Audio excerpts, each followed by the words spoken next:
Nottingham has a rich and proud history of notable writers, which has seen Nottingham acknowledged as one of the UNESCO Cities of Literature, home to poet Lord Byron and D.H. Lawrence, amongst many other alumni. Today we examine one of those authors.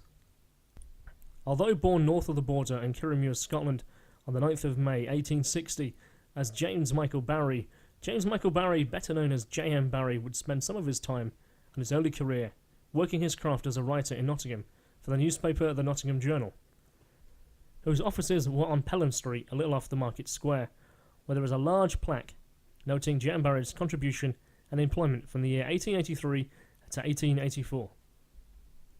The time spent in Nottingham had a deep effect on Barrie, inspiring his most enduring character, the boy who never grew up, as popular today as ever before, Peter Pan, the story of the free-spirited young boy who can fly, has adventures, and who brings children to Neverland.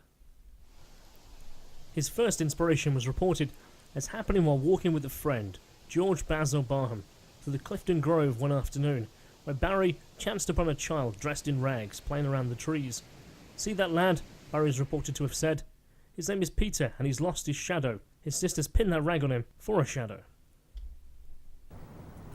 The Arboretum appears to have played an integral part of the development of Barrie's famous story.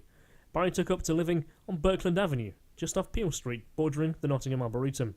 It is said that Barrie would walk through the park on his way to and from work each day.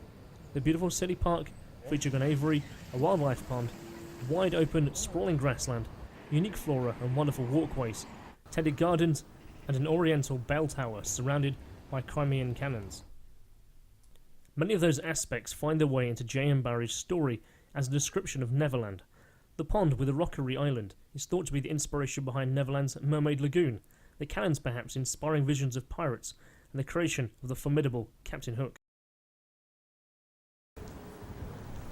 The Arboretum attracts thousands of visitors as one of the city's most treasured open spaces.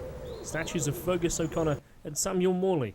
Annual festivals also grace the park, including the Pagan Pride Festival, Green Festival, and a calendar of many activities that draw the residents in. Little knowing that they may in fact be dancing in Neverland. Thankfully, there are no alligators roaming the park. The character of Peter Pan first appeared in the book The Little White Bird in 1902, a novel that Barrie had primarily written for an adult audience in mind. Barrie also was plying his trade and his ability for writing for the stage with a number of productions with varying success. It was when the mischievous urchin character reappeared, entitled Peter Pan, or The Boy Who Wouldn't Grow Up, that opened on the 27th of December in 1904, that the legacy of this character was finally sown. The publishers were also keen to take the origin story of Peter as an infant and publish this separately as Peter Pan in Kensington Gardens, that was published in 1906.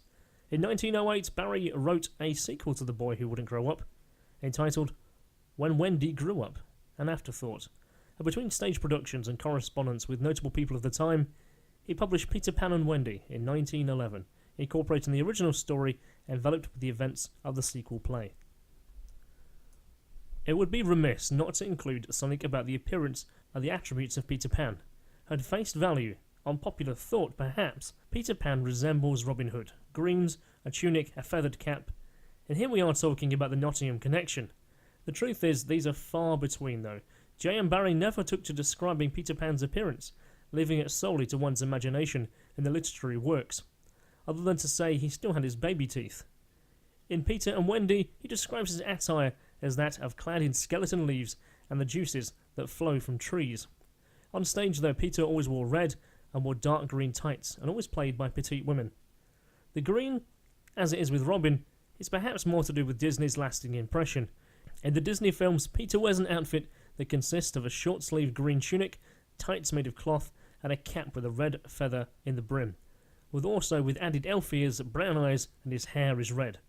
In 1991, Hook Robin Williams took the role of Peter Pan as an adult with blue eyes and dark brown hair, with flashbacks to him in his youth, with where his hair is light brown, but his ears are also still pointed, but not as adult Peter. In the 2003 adaptation, Peter is blonde with green eyes, and his outfit is made of leaves and vines, and his most recent outing with Levy Miller and Hugh Jackman, he was wearing a shirt and a waistcoat. The only similarity perhaps remaining is they're both surrounded by a cast of characters, hidden within the trees. It certainly feels like there's a lot to be taken in from this journey, touching the history of our city and the mind of a beloved author. Perhaps taking a walk in J.M. Barrie's shoes from his former residence on Birkland Avenue through the Arboretum into this city will be a worthwhile casual foray for an afternoon stroll. To live will be an awfully big adventure. My name is Kristian Lander. Thank you for taking the time to join me on this swashbuckling adventure as we've looked into the connections between Nottingham and Peter Pan. I hope you have enjoyed the journey as much as I have. If you'd like this, please click the like below, hit me up and subscribe. It makes me know that I'm producing the kind of content that you want to see. Check out my YouTube channel here. Be sure to watch and listen to the I'm Curious World podcast, hosted and produced by yours truly.